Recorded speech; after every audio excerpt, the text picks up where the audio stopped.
Right then, lads, welcome back to Cossy's Arsenal podcast. My name is Cossy. Good morning, good afternoon, good evening, wherever you are in all parts of the world. Welcome back to the channel. Welcome back to a brand new video. We're going to be talking about much of the transfers happening around Arsenal. Borussia Mönchengladbach have said Arsenal should pay 10 million euros to sign Marcus Thuram in January. Bukayo Saka, according to Graham Bailey, will sign a new deal given the progress that Arsenal are having towards winning the Premier League. And Stan Cronke, according to ESPN, is willing to back and invest in Arsenal rather than selling like the FSG and the Glazers are doing right now. Hit the like button for me. Subscribe to the podcast as well. We're very close to 60,000 subscribers and we need to get this video to 400 likes. Now, let's get into the stories. Graham Bailey, one of those very, very reputable journalists in terms of football and reporting around the game, has just confirmed that Saka, Martinelli and William Saliba will all be signing new deals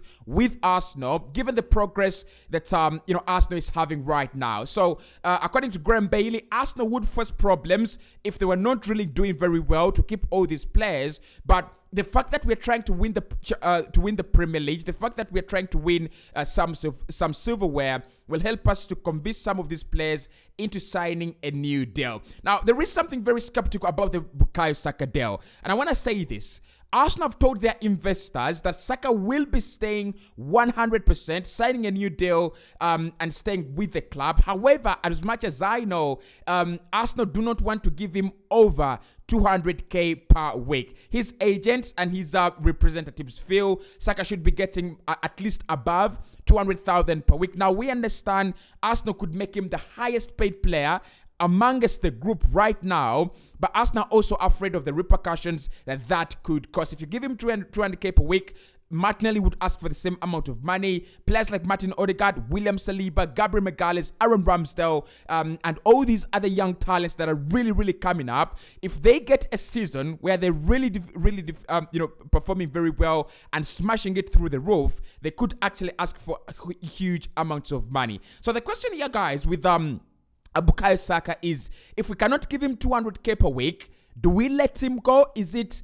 that simple as a decision to make? In my opinion, it is not a simple decision, especially the promise that Arsenal have given the fans and the team as well. We are a young, growing team. We are going to be backing the project and we're going to be standing together with this young project until the end. So literally, we cannot start throwing players under the bus. We cannot start throwing players out of the project as soon as it has just started. So, in my opinion, according to Graham Bailey, yes, the progress to the title will actually help us keep Saka, Martinelli, and William Saliba. But even if we don't win the title, I think Arsenal will keep these lads. I think Arsenal will keep these players regardless. So, let's wait and see. I still feel Arsenal will keep Saka, Saliba, and Gabriel Martinelli, regardless of whether we win the Premier League, because the winning the Premier League is actually overachieving. In my honest opinion and humble thoughts, this season we should be fighting to get into the top four. We should be fighting to finish in the UEFA Champions League spots. And if we can win the title on top of that, that will be too ambitious and it would be, ripping over the moon. So let's wait and see what's going to come out of there. But very good news from Graham Bailey.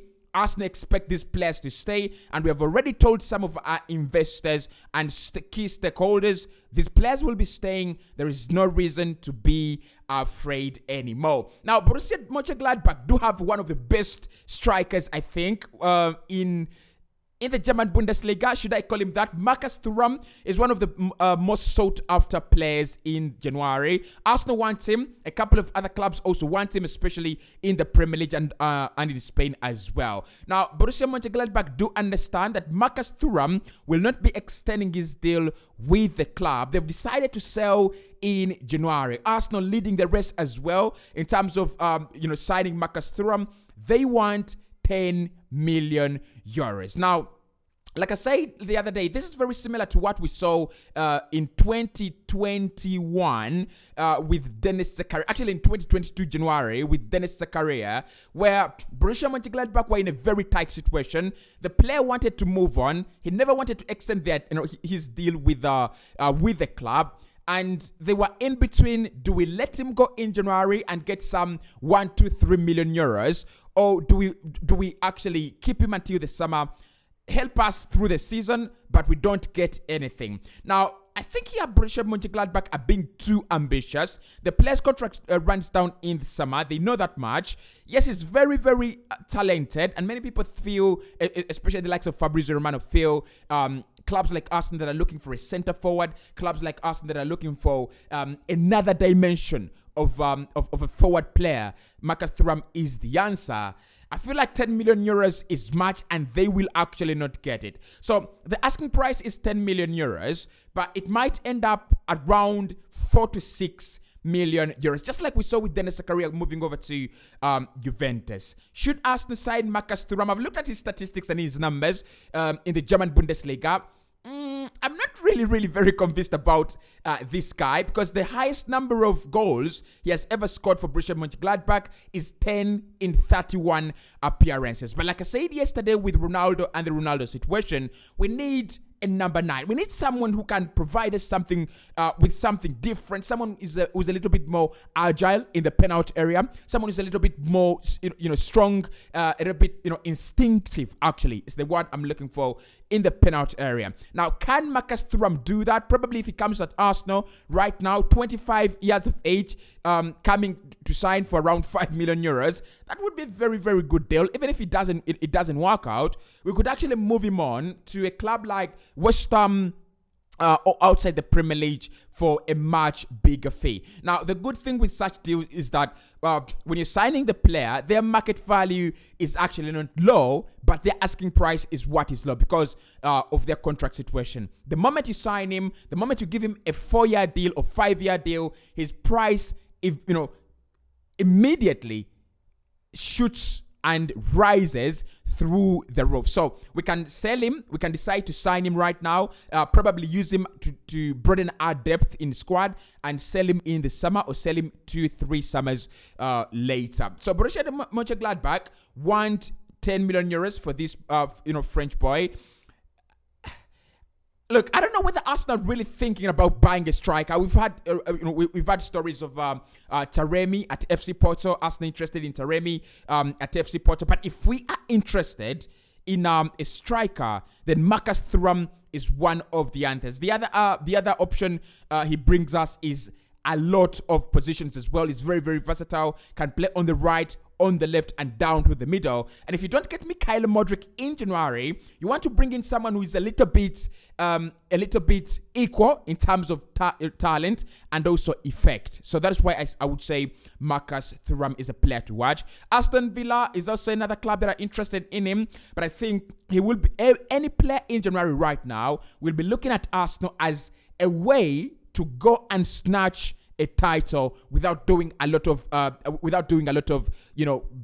background work and foundation digging. Because with Arsenal right now, all you have to do, come into the side, help us integrate into the side, help us win every game, just like we've been doing, and then you'll become a champion within no time. So Borussia Mönchengladbach want 10 million euros for Marcus Thuram. Will Arsenal pay that? In my opinion, it is highly negotiable a figure that it could actually drop to around 5 million euros. Now, ESPN have reported and confirmed that Stan Cronke is going to be backing Arsenal and investing money in the club rather than selling. If you've noticed in the last 2-3 months, there is this increasing cash out by owners. FSG were the first to come out and say Liverpool is now for sale. If anyone has the money, we'll be selling Liverpool. Now, yesterday, the Glazers also in an official document came out and said we will be selling Manchester United for 7 billion. I think it's pounds or euros. I'm not really sure about the currency, but it really doesn't matter. It's just a difference of a few figures. So Man United is up for sale. Liverpool is up for sale as well. And the question here, guys, is are the Kroenkes really investing and backing Mikel Arteta for fear of the fans saying if FSG have sold, if the Glazers have also sold, then the Cronke should also be leaving if they're not investing in the squad. Now, I don't want to believe that because the Cronkes have actually started investing in the squad right from the time when we bought Thomas Partey. They have shown that progressive